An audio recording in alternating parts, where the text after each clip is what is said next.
భీష్ముడు ధర్మరాజుకు ఇలా చెప్తున్నాడు, ఓ రాజా, ఒకనాడు జనక వంశీయుడైనటువంటి ఒక రాజకుమారుడు వేటకు వెళ్ళాడు. ఎవరూ లేని ఒక అడవిలో సంచరిస్తూ ఒక చోట కూర్చొని ఉన్న ఒక మహర్షిని చూశాడు. వెంటనే వసుమనుడు ఆయనకు నమస్కారం చేసి ఆయన దగ్గర కూర్చున్నాడు. తర్వాత ఆ ముని అనుమతి తీసుకొని వసుమనుడు ఇలా అడిగాడు, ఓ మహాత్మా, ఈ శరీరం అశాశ్వతం కదా, మరి ఈ శరీరంలో కామాధీనుడై ఉండే కోరికలతో రగిలిపోయే పురుషుడికి ఈ లోకంలోనో పరలోకంలోనో ఏ ఉపాయాన్ని ఆచరించడం వల్ల మేలు కలుగుతుంది అని అడిగాడు. మహర్షి ఇలా చెప్పాడు, ఓ రాకుమారా, ఇహపరలోకాలు రెండిటిలోనూ నీ మనస్సుకు అనుకూలంగా ఉండేవి కావాలి అనుకుంటే నీ ఇంద్రియాలను అదుపులో ఉంచుకోవాలి. సమస్త ప్రాణులకు ఇబ్బంది కలిగించే పనులను నువ్వు చేయకూడదు. అందుచేత సత్పురుషులకు మేలు చేసేది, ఆశ్రయించదగినది ధర్మం. ఆ ధర్మాన్ని నువ్వు ఆశ్రయించాలి. నాయన, చరాచర ప్రాణులతో కూడినటువంటి 3 లోకాలు ధర్మం నుండే సృష్టించబడ్డాయి. జ్ఞానఫలం కోరేవాడికి జ్ఞానం మీద తగిన అవగాహన ఉండాలి. అలాగే ధర్మఫలం కోరేవాడికి ధర్మం అంటే ఏమిటో తెలిసి ఉండాలి. ధర్మాత్ముడు కావాలి అనుకుంటే దుష్టుడు శుద్ధమైన కర్మలను ఆచరించాలి. అది ముఖ్యాతి ముఖ్యం. సజ్జనుడు ధర్మాన్ని ఆచరించాలనుకుంటే అతడికి చాలా కఠినమైన పని కూడా చాలా సులభమైపోతుంది కూడా. అన్ని సంఘాలను విడిచి దూరంగా ఉండి కూడా విషయసుఖాలను అనుభవించేవాడు అధముడవుతాడు. గ్రామంలో ఉండి కూడా అడవిలో ఉన్నట్లుగా ఆచారాలు పాటించే వ్యక్తిని ముని అని గుర్తించాలి. శుభేన విధినా లబ్ధం, శుభేన విధినా లబ్ధం అర్హాయ ప్రతిపాదయేత్, అర్హాయ ప్రతిపాదయేత్ క్రోధం ఉత్సృజ్య దద్యాచ్చ నాను తప్యేన్న కీర్తయేత్, నాను తప్యేన్న కీర్తయేత్. మంచి పనులు చేసి సంపాదించిన ధనాన్ని సత్పురుషులకు దానం చేయాలి. కోపాన్ని విడిచిపెట్టాలి. దానం చేసిన తర్వాత ఆ వస్తువును దానం చేశానే అని తెగ పశ్చాత్తాపడకూడదు. దానిని ఇతరులకు చెప్పకూడదు. చాలా రహస్యంగా పెట్టాలి. చెప్తే పాపం వచ్చేస్తుంది. శరీరాన్ని కొద్దిగా దుమ్ము కొట్టుకుంటే మానవుడు దానిని తేలిగా పోగొట్టుకుంటాడు, తేలిగ్గా. అది బాగా ఎక్కువగా ఉంటే చాలా కష్టపడి ఒళ్ళు తోముకొని పోగొట్టుకుంటాడు. అదే కదా. అలాగే కొద్ది పాపాన్ని కొద్ది ప్రయత్నంతో పోగొట్టుకోవాలి. అధికమైన పాపాన్ని అధికమైనటువంటి ప్రయత్నంతోనూ ప్రాయశ్చిత్తంతోనూ పోగొట్టుకోవాలి. మానసం సర్వభూతేషు, మానసం సర్వభూతేషు వర్తతే వై శుభాశుభం, వర్తతే వై శుభాశుభం అశుభ్యేభ్యః సదా క్షిప్య, అశుభేభ్యః సదా క్షిప్య శుభేష్వేవావతారయేత్, శుభేష్వేవావతారయేత్.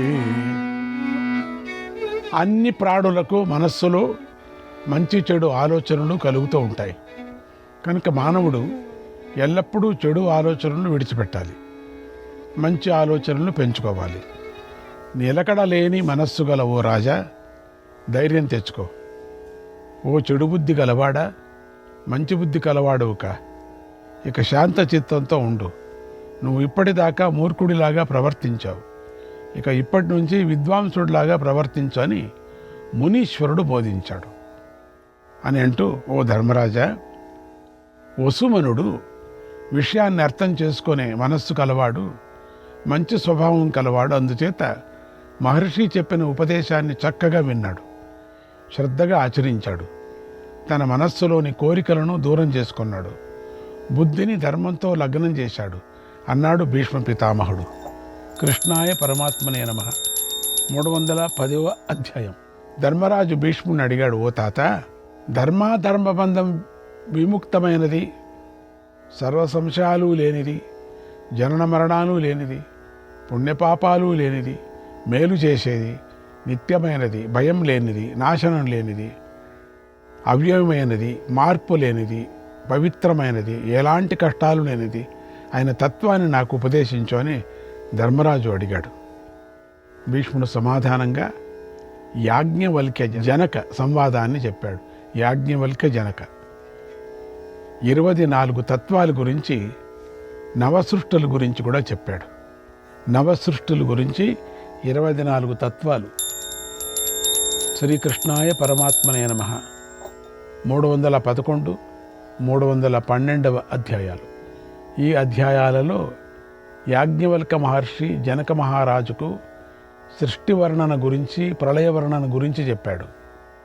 యాజ్ఞవల్క్యుడు చెబుతున్నాడు, రాజా, మొదలు తుది లేనివాడు అక్షర స్వరూపుడైన బ్రహ్మదేవుడు ప్రతిసారి మాటిమాటికి ప్రాణుల సృష్టిని, సంహారాన్ని చేస్తూ ఉంటాడు. ఆ విధానాన్ని జాగ్రత్తగా విను. చతుర్ముఖ బ్రహ్మ మేల్కొని ఉండే పగటి కాలం పూర్తి అయింది, రాత్రి నిద్రపోయే సమయం అయింది అని తెలుసుకొని రుద్రుడిని ప్రేరేపిస్తాడు. ఆయన అహంకారాభిమాని, అందుచేత ప్రళయ సమయంలో ఆయనను సంహారానికి ప్రేరేపిస్తాడు. అప్పుడు రుద్రుడు ప్రచండమైన సూర్య రూపాన్ని ధరిస్తాడు. తన 12 రూపాలను ప్రకటన చేస్తూ అగ్నిలాగా జ్వలిస్తూ ఉంటాడు. ఈ జగత్ జరాయుజాలు, అండజాలు, స్వేదజాలు, ఉద్భిజాలు అనేటువంటి 4 విధాలైనటువంటి ప్రాణులతో నిండి ఉంది. అలాంటి ఈ సమస్త జగత్తును తన జ్వాలలతో తొందరగా భస్మం చేస్తాడు. అప్పుడు ఒక్క రెప్పపాటు కాలంలోనే ఈ సమస్త చరాచర జగత్తు నాశనం అయిపోతుంది. అప్పుడు ఈ భూమి అన్ని వైపుల నుంచి తాబేటి చిప్పులాగా కనిపిస్తుంది. జగత్తునంతా కాల్చిన తర్వాత మిగిలి ఉన్న భూమిని రుద్రుడు జలంలో ముంచేస్తాడు. ఆ తర్వాత ఆ జలం కాలాగ్ని జ్వాలలతో పడి అంతా ఇంకిపోతుంది. ఇక ఆ అగ్ని భయంకర రూపాన్ని ధరించి అన్ని వైపులా తీవ్రంగా జ్వలిస్తూ ఉంటుంది. అన్ని భూతాలకు బాగా వేడిమిని కలిగిస్తూ ఉంటుంది. అప్పుడు వాయుదేవుడు తన 8 రూపాలను ప్రకటించి ఆ అగ్నినంతా మృంగేస్తాడు. తీవ్రమైన గాలిని క్రింద పైన మధ్య భాగాలలో అన్ని వైపులా వీస్తాడు. ఆ భయంకరమైన వాయువును ఆకాశం మృంగేస్తుంది. ఆ తర్వాత ఆకాశం పెద్దగా ధ్వనిస్తూ ఉంటుంది. దాన్ని మనస్సు మృంగేస్తుంది. ఆ తర్వాత ఆ మనస్సును ప్రజాపతి రూపమైన అహంకారం తనలో లీనం చేసుకుంటుంది. అనంతరం సర్వేశ్వరుడు అసమానమైనటువంటి ఆ బుద్ధితత్వాన్ని తనలో లీనం చేసుకుంటాడు. ఆ సర్వేశ్వరుడు అన్ని వైపుల చేతులు, కాళ్ళు కలవాడు. అంతటా నేత్రాలు, శిరస్సులు కలవాడు. ముఖాలు, కన్నులు కలవాడు. ఆయన జగత్తులను సమస్తాన్ని ప్రకటన చేస్తాడు. హృదయం సర్వభూతానాం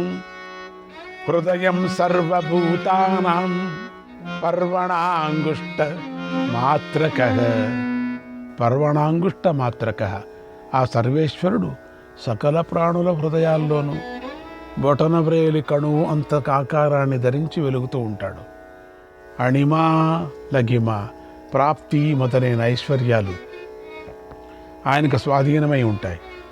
ఆయన సర్వనియంత, జ్యోతిరూపుడు, అవినాశి, మంగళమయుడు, ప్రజాపతి, అనంతుడు, మహాత్ముడు. ఆయనే పరబ్రహ్మ. వృద్ధిక్షయలు లేనిది, వినాశనము లేనిది, నిర్వికారమైనది, సర్వస్వరూపమైనది ఆ పరబ్రహ్మమే మిగిలి ఉంటుంది. అదే భూత భవిష్యత్తు వర్తమానాలు సృష్టిని చేసే బ్రహ్మను కూడా సృష్టిస్తుంది. ఓ రాజా, ఇది ప్రళయ వర్ణన. నేను నీకు సృష్టి ఉపసంహారాన్ని పూర్తిగా చెప్పాను. ఇక ఆధ్యాత్మం, ఆదిభూతం, ఆదిదైవం అనేటువంటి 3 గురించి చెబుతాను విను అని జనకుడికి చెప్పాడు యాజ్ఞవల్క్య మహర్షి. శ్రీకృష్ణాయ పరమాత్మనే నమః 313వ అధ్యాయం.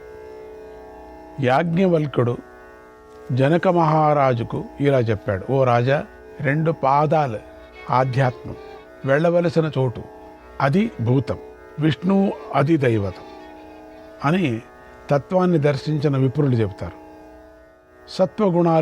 సత్వగుణాలు అని ప్రతి సందర్భంలో వినిపిస్తూ ఉంటుంది కదా మనకందరికీ. అప్పుడు ఆ సాత్విక గుణాల గురించి విను.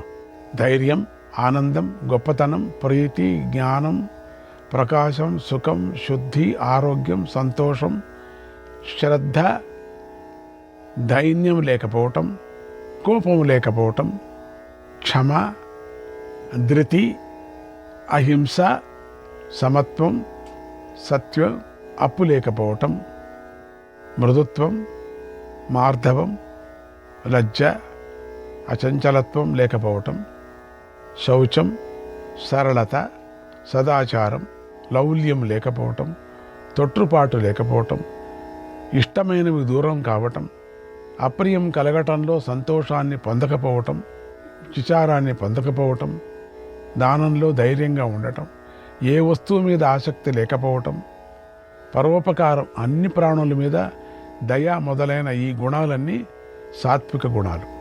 ఇక రజోగుణాలంటే ఏమిటో చెప్తున్నాను విను. రూపం, ఐశ్వర్యం, పోట్లాట, త్యాగగుణం లేకపోవటం, దయ లేకపోవటం, సుఖదుఖాల అనుభవం, పరనిందలో ఆసక్తి, వాదులాడటం, వివాదం చేయటం, అహంకరించటం, గౌరవించవలసిన వారిని గౌరవించకపోవటం, దిగులు పడటం, శత్రుత్వం పెట్టుకోవటం, తహతహలాడటం, ఇతరుల ధనాన్ని అపహరించటం, కపటం, భేదభావం, కఠినత్వం, కామం, క్రోధం, మదం, దర్పం, ద్వేషం, ఎక్కువగా మాట్లాడటం మొదలైన ఇవన్నీ రజోగుణాలు. ఇక తామస గుణాల గురించి చెప్తాను నేను. ఆహారంలో ఏది రుచించకుండా ఉండటం, ఆహారంలో అసంతృప్తి ఉండటం, ఎంత ఆహారం లభించినా తృప్తి కలగకపోవటం, త్రాగే పానీయాలతో తృప్తి చెందకపోవటం, దుర్వాసన గల వస్త్రాలు ధరించటం, వెళ్ళకూడని చోటుకు వెళ్ళి విహరించటం, మురికి పట్టిన పక్క మీద పడుకోవటం, కుర్చీలను ఉపయోగించటం, పగటిపూట నిద్రపోవటం, ఎక్కువగా వాద వివాదాలలో పాల్గొనటం, కష్టాలలో చిక్కుకోవటం, ఏమాత్రం పరిజ్ఞానం లేకపోయినా నాట్యం, గానం, వివిధ వాద్యధ్వనుల మీద ఆసక్తి కలిగి ఉండటం, నానా విధాలైన సిద్ధాంతాల మీద ద్వేషం కలిగి ఉండటం, ధర్మాల మీద ద్వేషం కలిగి ఉండటం మొదలైనవన్నీ తమోగుణ లక్షణాలు అన్నాడు యాజ్ఞవల్క్య మహర్షి. గుణాలు చెప్తున్నారు ఇక్కడ. శ్రీకృష్ణాయ పరమాత్మనే నమః. 314వ అధ్యాయం. యాజ్ఞవల్క్యుడు ఇలా చెప్పాడు. ఓ జనక మహారాజా, సాత్వికస్యోత్తమం స్థానం, సాత్వికస్యోత్తమం స్థానం, రాజసస్యేహ మధ్యమం, రాజసస్యేహ మధ్యమం, తామసస్యాధమం స్థానం, తామసస్యాధమం స్థానం, ప్రాగురధ్యాత్మ చింతకాగ, ప్రాగురధ్యాత్మ చింతకాగ. సాత్విక వ్యక్తికి ఉత్తమ స్థానం, రాజస వ్యక్తికి మధ్యమ స్థానం, తామసునికి అధమ స్థానం కలుగుతాయని ఆధ్యాత్మ శాస్త్రజ్ఞులు చెప్పారు. పుణ్యం చేసుకుంటే మానవుడికి ఊర్ధ్వగతి లభిస్తుంది. పుణ్యపాపాలు రెండు చేసుకుంటే మధ్యమగతి లభిస్తుంది. కేవలం పాపం మాత్రమే చేసుకుంటే అధోగతి కలుగుతుంది. పరమపదం అలాంటి కష్టాలు లేకుండా ఉంటుంది. పతనం కాదు, ఇంద్రియాతీతంగా ఉంటుంది. బంధ కారణాలు ఏమీ లేని జన్మ మృత్యువుల నాశనం చేస్తుంది, అజ్ఞానాన్ని నాశనం చేస్తుంది. ఈ పరమపదం జ్ఞానులకే లభిస్తుంది అన్నాడు యాజ్ఞవల్క్య మహర్షి. శ్రీకృష్ణాయ పరమాత్మనే నమః. 315వ అధ్యాయం. యాజ్ఞవల్క్యుడు జనక మహారాజుకి ఇలా చెప్పాడు. ఓ రాజా, నిర్గుణాన్ని సగుణంగా చేయలేం, అలాగే సగుణాన్ని నిర్గుణంగా చేయలేం. గుణాలతో సంపర్కం గలవాడు గుణవంతుడని, గుణాలతో సంపర్కం లేనివాడు నిర్గుణుడు అని మునులు చెప్పారు. పురుషుడు అజ్ఞానం వల్ల మాటిమాటికి గుణాలతో సంబంధం కలిగి ఉంటాడు. ఎలాంటి సంఘం లేకుండా ఉన్నా స్వస్వరూపాన్ని తెలుసుకోనంత వరకు అతడికి ముక్తి కలగనే కలగదు అన్నాడు యాజ్ఞవల్క్యుడు. శ్రీకృష్ణాయ పరమాత్మనే నమః. 316వ అధ్యాయం. యాజ్ఞవల్క్య మహర్షి జనక మహారాజు చెప్పాడు, రాజా, సాంఖ్యంతో సమానమైన జ్ఞానం లేదు, యోగంతో సమానమైన బలం లేదు. ఈ రెండిటి లక్ష్యం ఒకటే. ఆ రెండు మృత్యువును నివారిస్తాయి. అజ్ఞానులు మాత్రమే ఈ రెండు శాస్త్రాలను భిన్నాలను వాదిస్తారు. మేము మాత్రం పరిశీలించి తెలుసుకున్నాం, సంపూర్ణంగా నిశ్చయించుకున్నాం, ఈ రెండు ఒకటే. యోగులు సాక్షాత్కరింపజేసుకునేటువంటి తత్వాన్ని సాంఖ్యులు కూడా దర్శిస్తారు. కాబట్టి సాంఖ్యయోగ శాస్త్రాల అభిప్రాయం ఒకటే అని తెలుసుకున్నవాడే అసలైన తత్వవేత్త అవుతాడు. వేదంలో స్థూలం, సూక్ష్మం అని రెండు విధాలుగా యోగ వర్ణం చెప్పబడింది. వాటిలో స్థూల యోగం అణిమాదులైన అష్టసిద్ధులను కలిగిస్తుంది. సూక్ష్మయోగం యమం, నియమం, ఆసనం, ప్రాణాయామం, ప్రత్యాహారం, ధారణ, ధ్యాన సమాధి 8 అంగాలతో కూడింది. ఈ రెండు తప్ప ఇంకొకటి లేదు. ఓ రాజా, మనస్సును ప్రత్యేకమైన చోట నిలపటాన్ని ధారణ అంటారు. మనోధారణతో చేసే ప్రాణాయామం సగుణం. ఒక ప్రత్యేక ప్రదేశాన్ని ఆశ్రయించకుండా మనస్సును నిర్బీజమైన సమాధిలో ఏకాగ్రం చేయటం నిర్గుణ ప్రాణాయామం అని అంటారు. అంటే ఎక్కడ పడితే అక్కడ అంతే, ఇదే కావాలా అదే కావాలా లేదు. అదే నిర్గుణమైనటువంటి ప్రాణాయామం. నూనెతో నిండి ఉన్నటువంటి ప్రమిదలోని దీపం గాలి లేని చోట నిశ్చలంగా ఉంటుంది. జ్వాలతో ఊర్ధ్వశిఖంగా వెలుగుతోంది. అలాగే సమాధిలో లగ్నమైన యోగి కూడా సుస్థిరంగా ఉంటాడని పండితులు చెప్తారు. శంఖాలు, నగారాలను పెద్దగా మ్రోగిస్తున్నటువంటి రకరకాల మధుర గీతలు వినిపిస్తున్నా యోగికి జ్ఞానభంగం కలగదు. అదే ఆయన సమాధి స్థితి దృఢంగా ఉన్నది అనటానికి లక్షణం. సమాధి స్థితిలో చక్కగా ఉన్న వ్యక్తి అంధకారంలో ప్రకాశిస్తున్న అగ్నిలాగా హృదయంలో ఉండేటువంటి జ్ఞానస్వరూపుడైన పరమాత్మను సాక్షాత్కరింపజేసుకుంటాడు అని యాజ్ఞవల్క్య మహర్షి బోధించాడు. శ్రీకృష్ణాయ పరమాత్మనే నమః. 317వ అధ్యాయం. ఈ అధ్యాయంలో యాజ్ఞవల్కుడు జనకుడికి మృత్యు సూచన లక్షణాలను చెప్పాడు. ఓ రాజా, సాంఖ్యయోగ శాస్త్రానుసారంగా ధారణపూర్వకంగా ఆత్మతత్వజ్ఞానాన్ని పొందాలి. ధ్యానయోగంతో అంతరాత్మను పరమాత్మలో లగ్నం చేయాలి. అలా చేసిన యోగి మృత్యువును జయిస్తాడు. అలా చేసిన వ్యక్తి సనాతన పదాన్ని పొందుతాడు. ఆ ఉత్తమ స్థానం అపవిత్రంగా ఉండే వారికి లభించదు. అంతేకాకుండా అది అక్షయమైనది, జన్మరహితమైనది, అచలమైనది, వికారరహితమైనది, పరిపూర్ణమైనది, మంగళకరమైనది అన్నాడు యాజ్ఞవల్క్య మహర్షి. శ్రీకృష్ణాయ పరమాత్మనే నమః. 318వ అధ్యాయం. యాజ్ఞవల్క్య మహర్షి చెప్పాడు, ఓ జనక, నువ్వు అవ్యక్తంలో ఉన్న పరబ్రహ్మ విషయం అడిగావు కదా, దాన్ని చెబుతున్నాను విను. అది అతి రహస్యమైనది. పూర్వం నేను శాస్త్రం చెప్పినట్లుగా నియమాలను పాటిస్తూ నమస్కరిస్తూ సూర్యుడి నుండి శుక్ల యజుర్వేద మంత్రాలను ఉపదేశంగా పొందాను. ఆ కథను చెప్తాను విను. నేను గొప్ప తపస్సుతో సూర్యుడిని ఆరాధించాను. అప్పుడు ఆయన ప్రసన్నుడై ఇలా అన్నాడు, ఓ మహర్షి, ఓ బ్రహ్మర్షి, నీకు కావలసిన వరం కోరుకో. అది ఎంత దుర్లభమైనదైనా సరే నేను నీకు ఇస్తాను, కోరుకో అన్నాడు. అప్పుడు నేను శిరస్సు వంచి ఆ దేవుడికి నమస్కరించి ఇలా కోరాను, ఓ దేవా, ఇంతకుముందు ఎవరూ చదవని యజుర్వేద మంత్రజ్ఞానాన్ని నాకు ప్రసాదించు అని కోరాను. అప్పుడు సూర్యుడు ఇలా అన్నాడు, ఓ యాజ్ఞవల్క్య, నేను నీకు యజుర్వేదాన్ని అనుగ్రహిస్తాను. సరస్వతీదేవి వాగ్మయ రూపంలో నీ శరీరంలోకి ప్రవేశిస్తుంది. శ్రీకృష్ణాయ పరమాత్మనే నమః.